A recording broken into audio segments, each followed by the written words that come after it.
She walked into the meeting room, her notes ready, heart pounding with ideas to share. But before she could sit, her boss pointed to the door. Silently, no explanation, no words, just a cold, dismissive gesture. The room froze. Her colleagues stared at their laptops, avoiding her eyes. Humiliation burned through her. Why her? What had she done? This wasn't just a moment.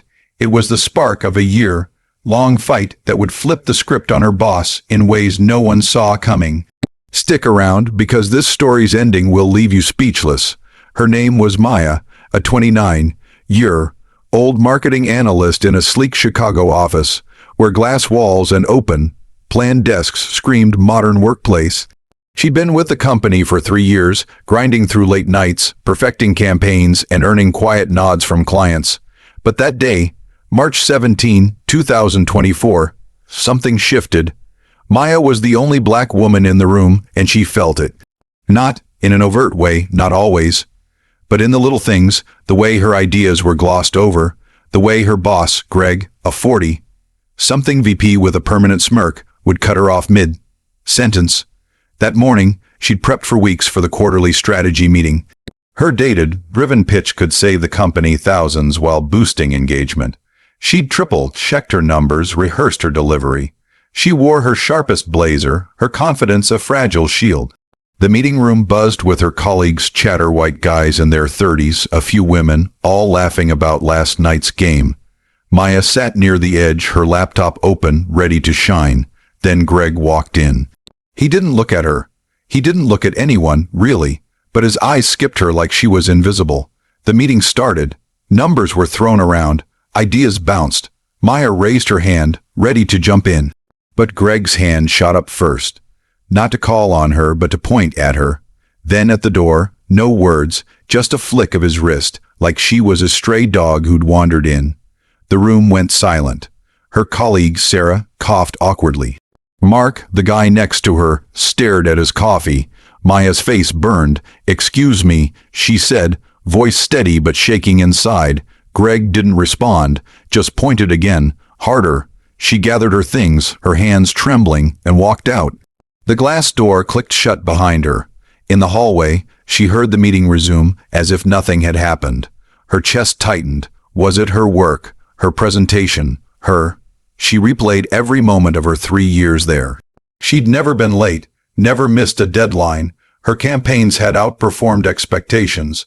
So why? The question gnawed at her as she sat at her desk, staring at her screen, the humiliation sinking deeper. But Maya wasn't just hurt. She was angry. That anger wasn't loud, not yet. It was quiet, focused, like an ember waiting for kindling. She didn't cry. She didn't quit. Instead, she opened her notebook and wrote one word: why? That question would fuel her for the next 12 months, leading to a moment no one, especially Greg, could have predicted. Maya spent the next week dissecting the incident. She replayed it obsessively. Greg's pointed finger, the silent room, the way no one spoke up. She checked her emails, her performance reviews. Nothing, no warnings, no write-ups. Her last review called her a rising star. So what was it? She confided in Sarah, who admitted, "Greg's been weird lately. It's not just you." But it felt like it was just her. She noticed how Greg praised Mark's half-baked ideas, how he lingered over coffee with the others, but with her, nothing. Just cold distance. She started documenting everything. Every slight, every meeting where her ideas were ignored, every time Greg's eyes skipped her. She saved emails, took screenshots of feedback, and kept a log of interactions. It wasn't just about that day anymore. It was a pattern. A colleague, James, whispered to her one day, "Greg's got a thing about fit. He's old, school, you know." Maya's stomach churned. Fit was a loaded word. Did it mean her work, her attitude, or something else? She dug deeper. She overheard Greg at a happy hour, laughing about keeping the team streamlined. Streamlined, another vague word that felt like a knife. Maya wasn't naive. She knew workplaces could hide biases in polished phrases. She started researching the company's history. Buried in old employee reviews on Glassdoor, she found whispers of favoritism, of outsiders being pushed out. One review stuck with her: "If you're not in Greg's clique, good luck." Her anger grew, but so did her resolve. She wasn't going to be another statistic, another didn't fit story. She enrolled in an online leadership course, sharpening her skills.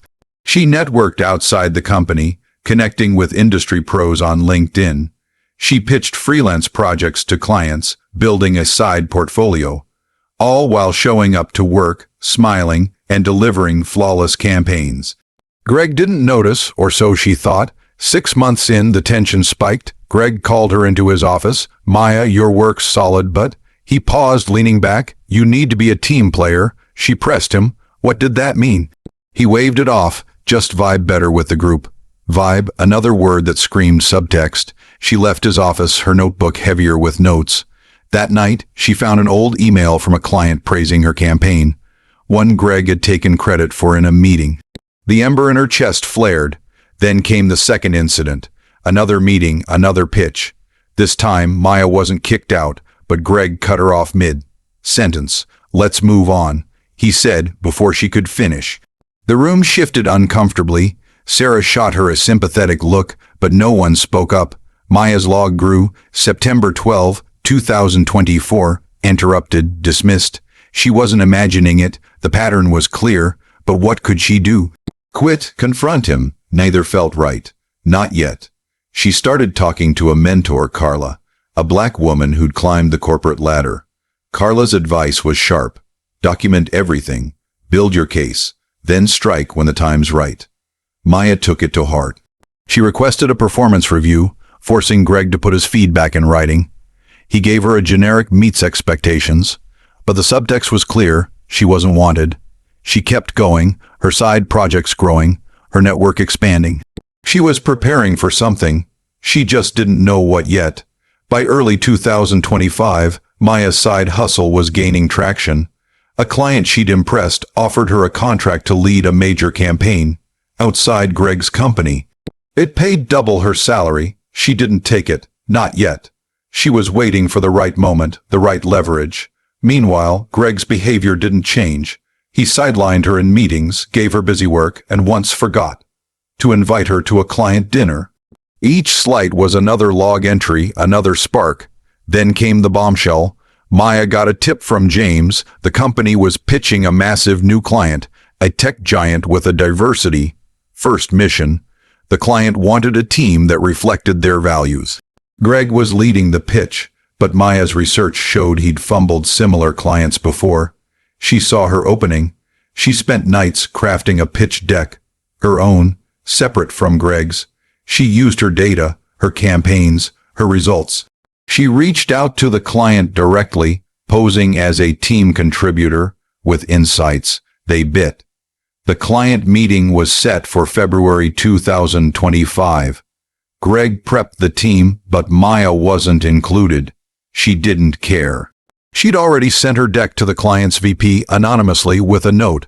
"This is what your campaign could be." The VP replied, asking for a call. Maya hesitated. This was risky.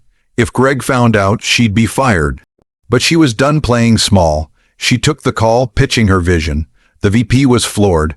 "Who are you working under?" they asked. Maya smiled. "Greg Thompson." The day of the big meeting arrived.